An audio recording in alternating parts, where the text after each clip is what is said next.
Azi am discutat despre virusul HPV, care este un virus transmitere sexuală și unul dintre principalii responsabili de cancerul de col. Iar anual peste 4.000 de românce sunt diagnosticate cu cancer de col uterin. Numai pentru faptul că pudibonzii consideră bolile cu transmitere sexuală un subiect tabu, nu înseamnă că ele nu există.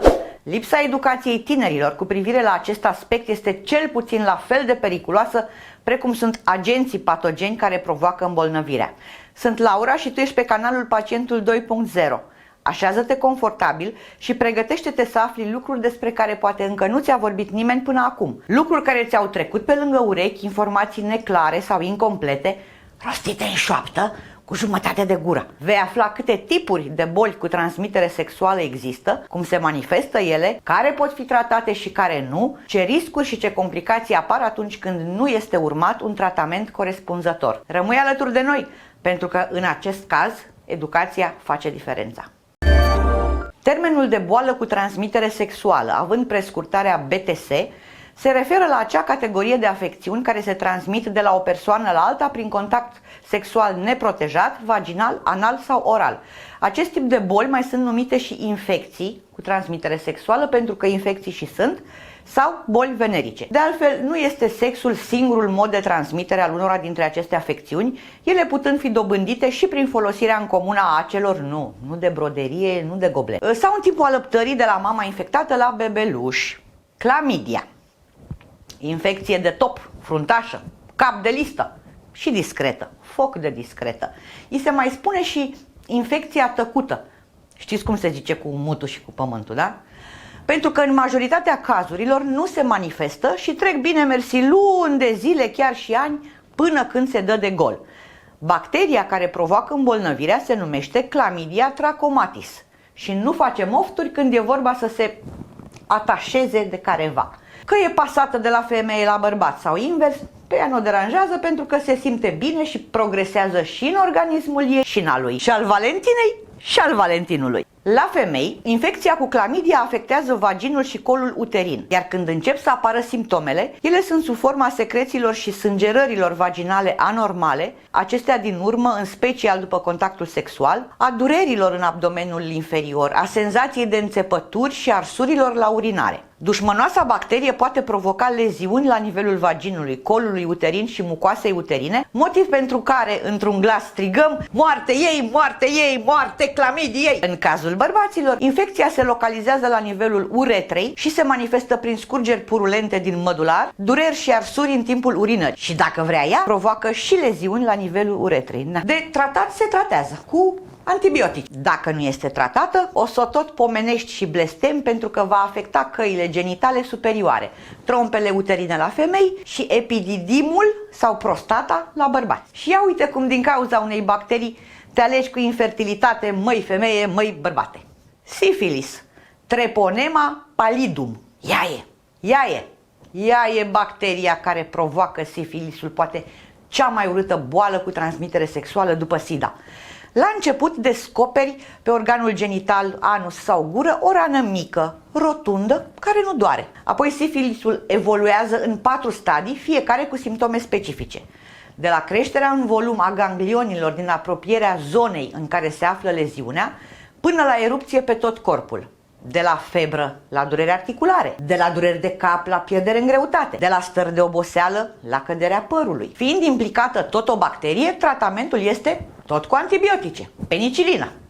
Mulțumim, domnule Alexander Fleming. Ideal este să fie tratat într-un stadiu incipient pentru ca daunele să fie cât mai puține. Altfel, netratat, cu sifilisul nu e de glumă. Poate duce la pierderea vederii, auzului sau memoriei, la infecții ale creierului sau măduvei spinării, la boli mentale sau cardiace și la deces.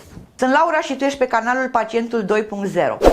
Rămâi alături de mine pentru a afla cum se manifestă gonorea și dacă poate determina infertilitate, dacă infecția cu HPV poate duce la cancer și care este cea mai sigură metodă de prevenire a bolilor cu transmitere sexuală. Gonoree, hop hop și un gonococ. Gonorea este cea mai veche boală venerică, fiind cunoscută și sub denumirea de blenoragie sau sculament. Se caracterizează prin inflamația căilor genitourinare și se manifestă după 4 până la 20 de zile de la contactul intim cu persoana infectată prin scurgeri ureterale gălbui, abundente, senzație de arsură la micțiune, toate aceste manifestări la bărbați, și prin eliminări vaginale anormale, arsuri sau dureri în timpul micțiunii, hemoragii sau dureri în timpul actului sexual la femei. Când infecția ajunge la ovare și trompele uterine, poate provoca pelviperitonită, aceasta fiind cauza unei ulterioare infertilități. Slăvită fie penicilina încă o dată, că ne scoate basma curat. Știai că este posibil ca o mamă infectată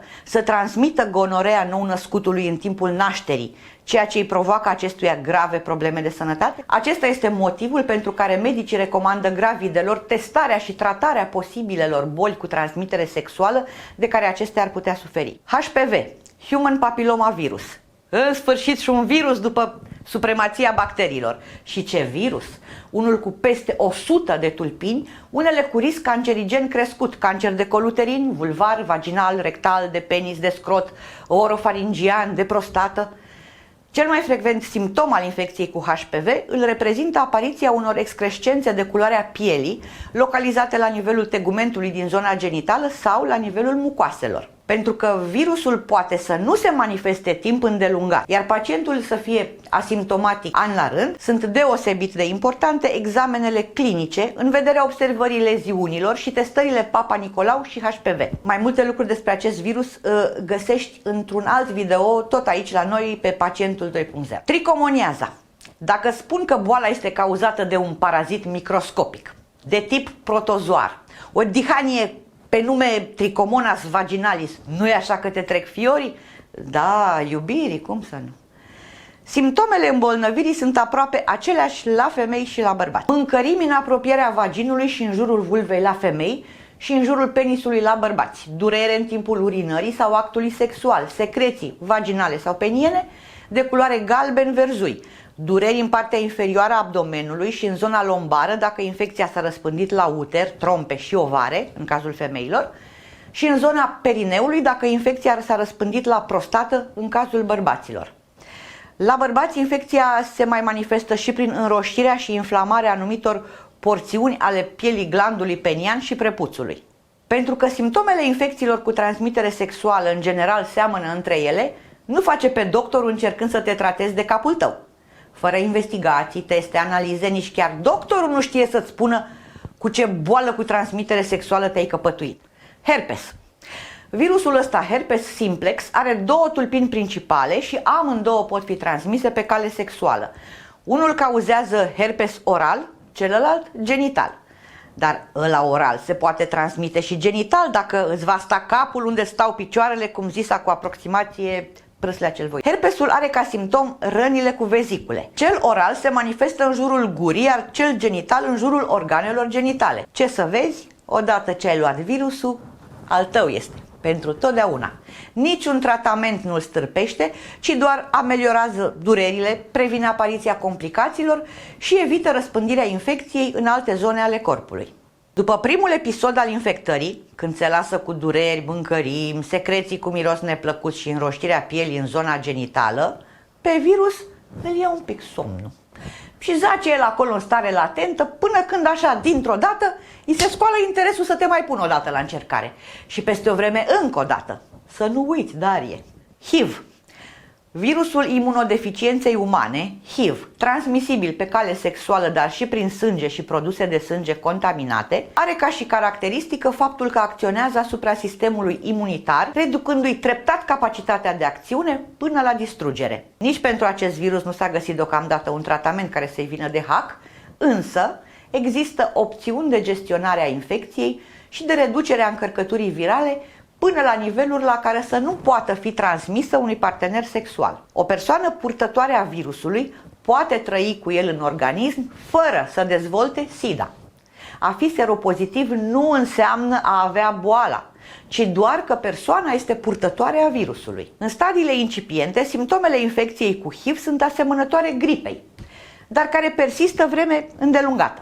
Febră, frisoane, dureri, noduli limfatici măriți, dureri de gât și de cap, greață, erupții cutanate. Pentru cei interesați de subiectul HIV și COVID-19, pe canalul Pacientul 2.0 există un video cu specialiști pe această temă. Cum să eviți contractarea unei boli cu transmitere sexuală? 1. Nu mai faci sex. strângi din dinți și zici că mai bine așa decât bolnav. Evident, este o aberație. 2. Înainte de a face sex cu un nou partener sau o nouă parteneră, vă luați de mânuță și mergeți la doctor ca să vă faceți toate testele și analizele posibile pentru identificarea vreunei boli cu transmitere sexuală. Hai pe bune! Deci, ce mai rămâne? 3. Utilizarea prezervativului. Este categoric singura soluție. Dați drumul la producție! Sunt Laura și tu ești pe canalul Pacientul 2.0. Nu uita să te abonezi cu un simplu click pe clopoțel și să devii astfel parte dintr-o mare și prietenoasă comunitate. Vei fi notificat de fiecare dată când încărcăm un nou video care îți va oferi informații de calitate, validate medical.